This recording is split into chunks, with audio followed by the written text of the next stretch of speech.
So, I've got a bit of a weird one for you tonight, because, quite frankly, I'm bored. I mean, you can only watch so much legacy media and the Uniparty before you start losing your damn mind. However, with current events, we can get caught up pretty fast.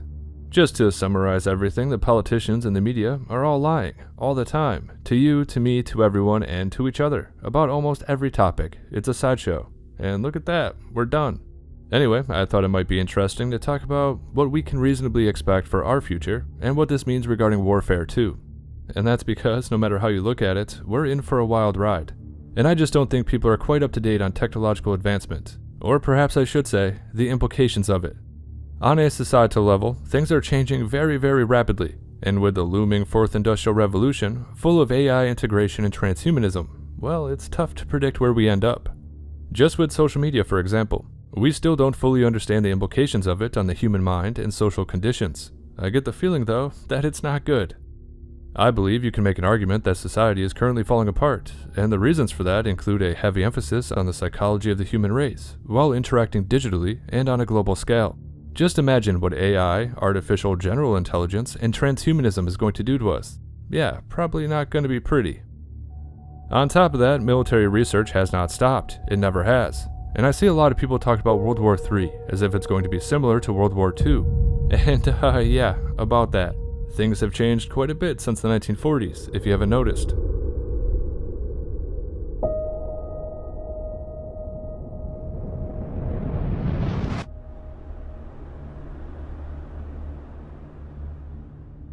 What got me thinking about all of this is the uptick in stories related to nuclear war. We've had quite a few since Russia came strolling by the US coast. And simultaneously, NATO is ramping up their threats as well. NATO has come out and said they put an undisclosed number of nuclear warheads on standby. So, yeah, there's been a lot of talk about nuclear war. I mean, hell, I've talked about it a few times myself. However, the more and more I think about it, the less and less convinced I become.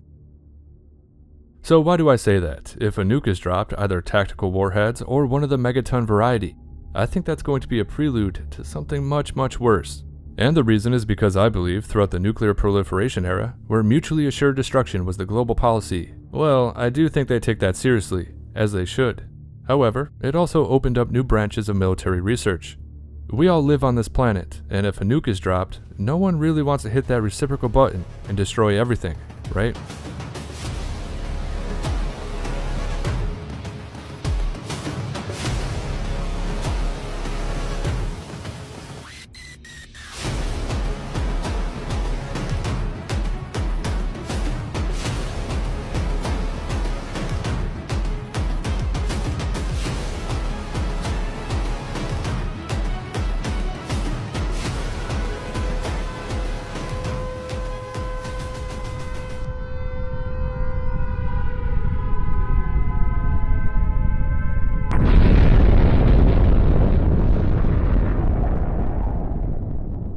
And so, on top of that reality, based on everything I have seen researching topics for these videos, trillions and trillions of dollars have been spent researching alternative methods of destruction. The black budget for secret military development sits at around $100 billion a year, and that's just what they tell us. That is not an accurate number. At least, I don't think it is. If you remember, right before 9/11, Rumsfeld came out and said they can't account for trillions of dollars. Yeah, well that's happened multiple times actually. And the Pentagon has basically just stopped all public accounting. The DoD has failed multiple audits, and no one seems to care. And I believe that's because of two reasons. Number one, a portion of the trillions is laundered into political pockets, of course. And the rest is going toward modern warfare development, things they claim they can't tell the public about. I mean, we really have no idea the true scope of military research and development. It's all pretty well obfuscated. Just for a few examples, we have new laser weapons, even attached to satellites, and direct energy weapon systems as well. Make-believe, right? Well, maybe not. Energy weapons are real, and they're a lot more powerful than the novelty laser pointers that you're probably familiar with. Though they might not look like you imagine them. Take the US Navy's LAWS laser system, for instance. This experimental 30 kilowatt solid-state laser was installed on the USS Ponce in 2014. It's a real, fully operational, directed energy weapon. And while it doesn't shoot out brightly colored blasts of energy like you might have seen in movies or TV shows, this invisible laser weapon still packs quite a punch. In tests, the Navy has used it to detonate explosives from a distance, burn out the engines of approaching boats, and have even used it to shoot down small, unmanned aerial aircraft. It's not even hard to use. When the Navy first showed this laser off, Rear Admiral Matthew Clunder told reporters that anyone who could play Xbox or PS4 games could use the USS Ponce's new energy weapon with ease. And not only is it an effective, undetectable weapon, but because there's no explosives, propellant, or gunpowder, it's safer to operate than traditional weapons. It's more affordable, too. Destroying or disabling a target with a traditional missile can cost thousands of dollars, but Laws can be fired for just 59 cents per shot. And the USS Ponce's energy weapon is just the beginning. Lockheed Martin has been working to help the Navy develop its next directed energy weapon system. But that's not all. From genetic weapons and biological warfare to artificial intelligence, robotics, and even physics-defying technologies. And really, all we have to do is look at some DARPA projects such as the genetic extinction technology, and some of the other weird things they get into. I dove into that recently with this video right here. However, and maybe we should go deeper into the weird stuff in the future, but there's documents from 1983 related to traversable wormholes, extra-dimensional travel, and even manipulating dark matter as a weapon. And then we could get into their research into nanotech weapons and how many people claim that the future battle space will be using neuroscience. We can even go further. One of the newest developments is that nanoparticulate matter can be stabilized for distribution. If you're not aware what nanoparticulate matter is, it's that matter which exists on a scale of 1 × 10⁻⁹. Very, very small. Smaller than a cell. And we can manufacture materials that have discrete properties that can be controlled by virtue of bioengineering and their physical chemistry. To auto-aggregate, to be able to aggregate in particular areas based upon their biological and or chemical sensitivity. But now we go one step further. Most recently, just a few weeks ago, it was announced that you could then aerosolize nanomaterials. And go one step further, I can create small robotic units, controllable robotic units at the nanoscale, and that these too can be aerosolized to create a nanoswarm of biopenetrable materials that you cannot see, that can penetrate all but the most robust biochemical filters, that are able to integrate themselves through a variety of membranes, mucous membranes, and wherever, mouth, nose, ears, eyes, can be then uptaken into the vascular system to create clumping, can affect the vascular system of the brain, or can directly diffuse into the brain space, and these can be weaponized. And they can be done in such a level that their presence is almost impossible to detect, and as such, the attribution becomes exceedingly difficult to demonstrate. How much of this material would I need? Take a look. This is the front of my pen. This amount of nanomaterial, if be able to maintain and sustain with regard to its deliverability and aerosolization, could in fact affect all of you, or based upon where I come from, New York City, all yous. Look at this. Look at this. I'm carrying that material. Would you see it? Would I have to lug a giant weapon into the room? No, I wouldn't. And what if, in fact, I utilized some form of an unmanned aerial device or unmanned ground device as a delivery vehicle? Something like a drone or a bug. Could I do something with that? So, you can call me a conspiracy theorist if you must, but I'm convinced that the nuclear bomb is outdated.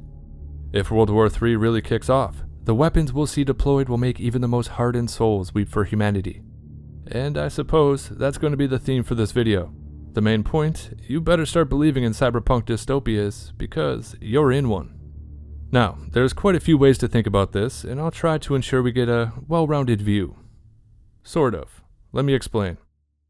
Off the top of my head, we can break everything down into 3 different worldviews. Number 1, we have the optimistic and idealistic worldview. You know, that our global leaders are truly trying to benefit humanity as a whole. And of course, with proper management, the wonders of technological accelerationism will make all of our lives better. Quite frankly, that's not me. I don't believe it. Regardless, I'll do my best to play devil's advocate. However, the second worldview follows the Ted Kaczynski logic, which does make sense to me. Now, before the feds put me on a blacklist, I'm not talking about the terrorism, okay? Let me just reiterate. I am not talking about the actions that led to the deaths of innocent civilians. Instead, I'm just speaking about the philosophical and logical assessment of where we stand. And then we have the third perspective, all-out tyranny and technological subjugation on a societal level, until we explode in a crescendo of mayhem and war, leaving us either in no man's land, entirely unable to predict where we end up, or, on the other hand, possibly life itself implodes into a flash of white light, and the last flicker of consciousness is snuffed out of the universe. And yeah, I believe we're going to fall somewhere in between perspectives 2 and 3. I know, not exactly a glass half full type of guy. Alright, so perspective number 1, that the government is truly trying to benefit humanity. I know I said I was going to play devil's advocate, but after thinking about it, I can't. The main aspect holding me back is that the foundation of the entire agenda is based on surveillance of the entire population, outrageous taxation systems, censorship, and controlling your everyday life. No matter how you look at it, they are stripping away individual rights and doing away with the concept of freedom as a whole. You will be watched 24/7, either through your digital ID, smart city tech, social credit, or through their plan for biometric monitoring of civilians. They plan for a global centralized system and often openly decry concepts such as private property. There's just no way to explain those in a good light. And so, instead of trying to go in a more practical direction, let's just get into some weird stuff, because why not? And so, with that said, I'm going to fall back on the UFO community, simply because I'm fascinated by the arguments of free energy. So, the speculation is that the government figured out free energy quite a long time ago. But ever since the days of Nikola Tesla, the government knew that it would destabilize the entire economic system, not just in the United States, but worldwide. Because of this, the technology has been suppressed. And so, ever since, they have been slowly bracing the system for this massive change in economic structures. Hence the current Agenda 2030 and Great Reset plan. Once they change the economic structure of the entire world, and develop a system that does not rely on energy as a vital aspect of currency, well then, and only then, can these advanced technologies be introduced to the public. And so you might be thinking to yourself that all free energy devices are impossible, because they violate the first and second law of thermodynamics. Well, yeah, that's what I thought, but for this video, let's put ourselves in a different headspace. What if we're all wrong about everything, from natural law to physics? Disclaimer, I don't know anything about this stuff, but it's interesting, so here we go. There's actually quite a few different quote-unquote proofs that this is possible. The CIA database has a couple documents uploaded, including a documented proof released back in 2001 on scalar waves. It details how microscopic and macroscopic waves interact with plasma, and also how energy can be drawn from quote-unquote free space. There's also a document entitled The Manual of Free Energy Devices and Systems. This was actually released back in the 1980s. There's even a document from about 100 years ago that supposedly proves Tesla's theory as well. However, we do have an even more recent example to discuss. A couple weeks ago, a new discovery was announced. A NASA engineer and co-founder of Exodus Propulsion Technologies has claimed that his company developed a propellantless propulsion drive system that can counteract Earth's gravity. That discovery, which appears to defy the known laws of physics, could potentially revolutionize space travel for the next millennium. Essentially, there's no fuel, and as far as I know, no engine, nothing of the sort, and they can defy gravity.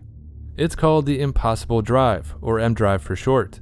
So, this M-Drive, claimed to be reactionless, requiring no propellant, and as stated, defies the known laws of physics, specifically the conservation of momentum. And despite 2 decades of testing, the M-Drive was ultimately deemed bunk in 2021. However, this dream persisted, and now, after a few short years, a new challenger has emerged, with the backing of a former NASA scientist, and apparently, they cracked the code. Yes, the team at Exodus Propulsion Technologies has created a drive, powered by a quote-unquote new force, outside of our current known laws of physics. They claim this has been tested and confirmed, and the head of the company was out doing interviews a few weeks ago, claiming that we stand on the brink of a scientific revolution in space exploration. And the way he described it essentially brings us back to videos of UFOs and their obsolete propulsion systems. Now, to me, it kind of seems like they're finally releasing the reverse engineered tech from, I don't know, Roswell or something. They claim it's constant acceleration without any outside force affecting it. They say they can get to the moon in 5 minutes and to Mars within weeks. However, they also allude to something else. They are talking about the potential to use this physics-defying technology to change our perception of energy systems as well, meaning this could lead to free energy for the entire planet. So, there you go, something interesting to think about. And with the world trying to change the global economic system, perhaps the assumption that the military and the government are always between 20 or 100 years ahead of the public, technologically speaking, well, perhaps they are trying to change the economic system to allow for the release of these advanced technologies. So yeah, a little optimism for you. However, I think that's very, very unlikely. I personally believe they just want to control you and everything around you. Greedy corporatists, the lot of them. Alright, so let's get into perspective number 2, Ted Kaczynski. This one's going to be quick because, personally, I think it's irrefutable. According to his manifesto, he believed that technology was an existential threat to humanity. And that's because as we become more and more dependent on it to live and complete our work, inevitably some disaster is going to happen. It could be war, an EMP, or even space weather like solar flares. Essentially, hey everyone, we finally built our technocratic utopia. Everything is being run digitally by AI, algorithms, and robotics. And then 5 minutes later, boom, it's all erased. And of course, at that point, no one remembers how to do anything the old way. We became entirely dependent on technology, after all. And then, as a result, society collapses. Banking and person-to-person transactions are gone. Agriculture is devastated. Maintenance of our critical systems, gone. Electricity and power hubs are toast. Emergency services are rendered moot. No police, no fire department. Basically, all services gone. The production of medication, done. You name it. In short, hundreds of millions perish, maybe even billions, and the world is thrown into disarray and chaos. Now, to me, that's very likely. Hell, I think we're there right now. If we were hit with an EMP, there's not many people in the world who are self-sufficient, that's for sure. And that brings us to perspective number 3. I guess I don't really have to go too deep into this one either.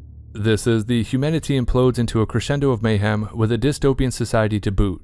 I mean, we do talk about this one all the time. From transhumanism and artificial intelligence to government control and technological subjugation. We really do get into this quite a bit. I mean, on top of that, their overpopulation narrative and policies have basically decimated birth rates globally too.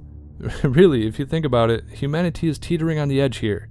And by the time people figure out the reality of the situation, it could be too late. But I do have quite a few doubts about our future due to these mad scientists.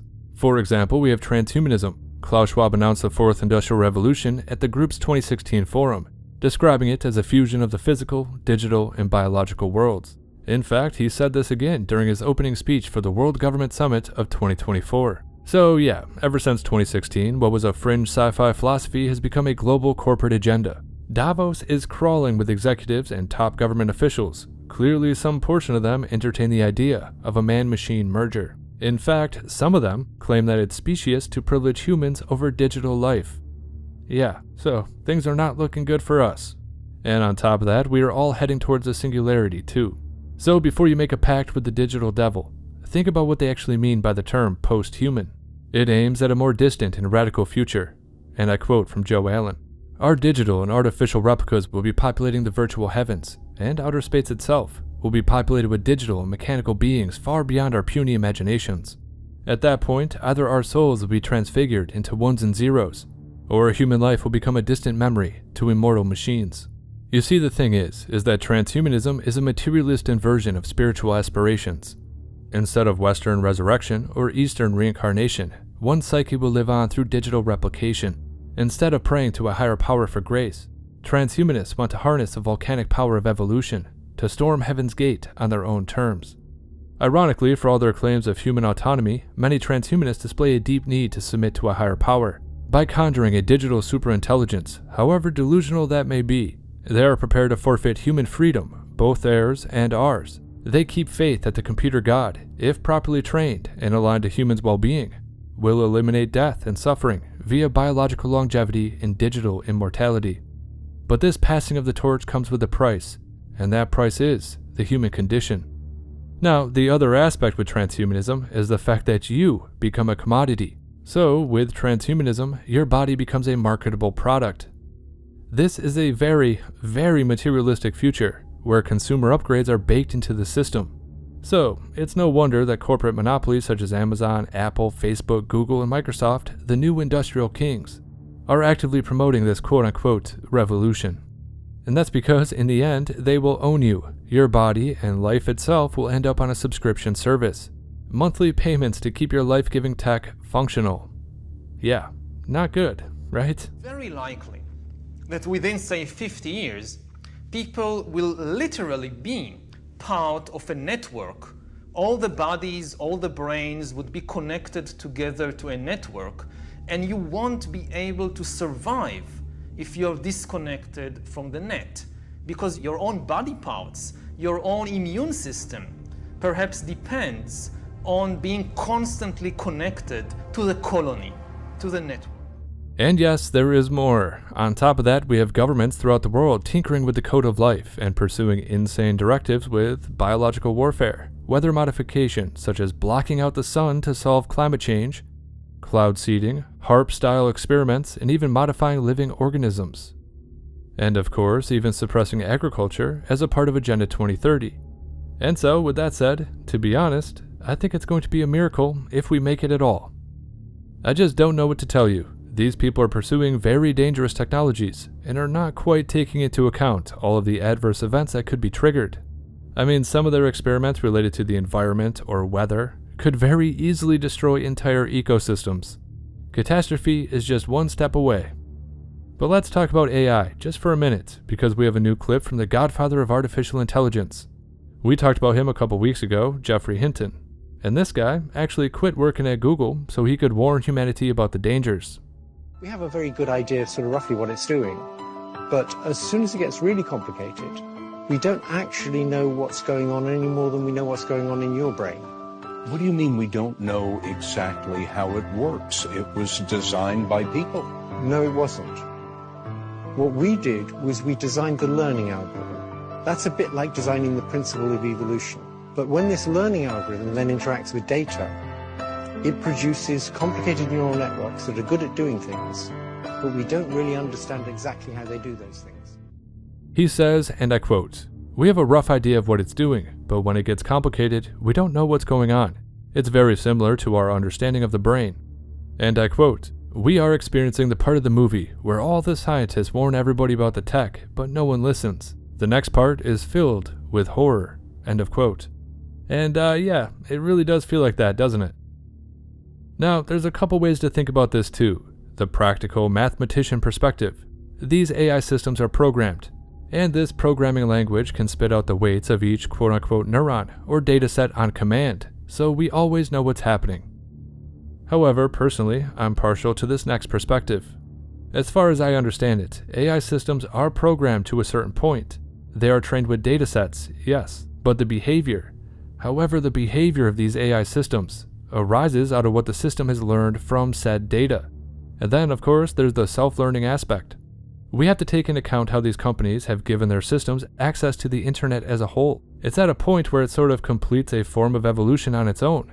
So, while we do understand how we started, once they connected to the summation of human knowledge via the internet and it begins self-learning, well, in a way, it does become rogue, and we're just kind of monitoring it. And on top of that, they have also taught it to lie, or gave it the ability to lie. So would it be foolish to assume that the datasets it spits out could be incomplete or hiding information? I don't know. And really, I just can't answer it.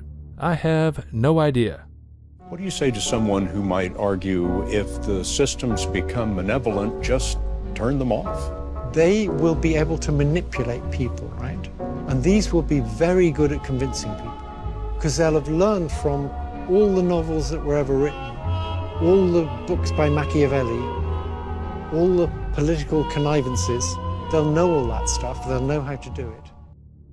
And I quote again, "Even those who set up AI systems cannot predict how it will behave, nor typically can they explain why it behaves in a particular way. Thus, humans have developed something without understanding fully how it works." End of quote. Now, you can all correct me in the comments. I'm not an engineer in the slightest, alright? So yeah, let me know. However, on that end, just to finish things up, we have some more bad news coming out of OpenAI. You know, these public-private partnerships are something else.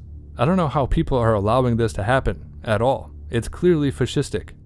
Merging corporate interests with various governments is going to end very, very badly, especially with these big tech companies and this emerging AI surveillance state. This is going to be bad. Very, very bad. Anyway, OpenAI wants more influence over governments. Yes, at the start of 2023, OpenAI's lobbying team comprised of just 3 people. they are now expanding to 35 different lobbyists. And they actually want to increase it again to 50 by the end of the year. So OpenAI claims they are driven purely by a wish to benefit humanity, and that their lobbying strategy is not profit-driven.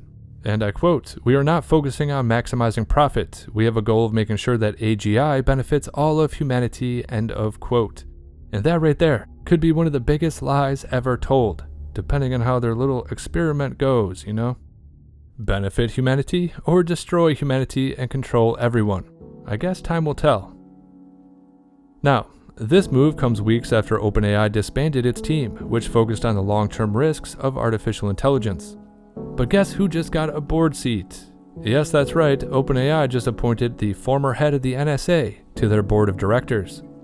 And that right there should not make anyone feel any safer at all. Alright, well that's all I have for you, so let me know what you think. This one was pretty crazy. However, until next time, once again this is HelioWave. If you like the content, like, comment, and subscribe. Share the video if you want to. If you're in a position to, consider subscribing on Locals, Subscribestar, or you can just use PayPal. As always, make sure you disobey those true fascistas, and yes, I do hope you have a good night.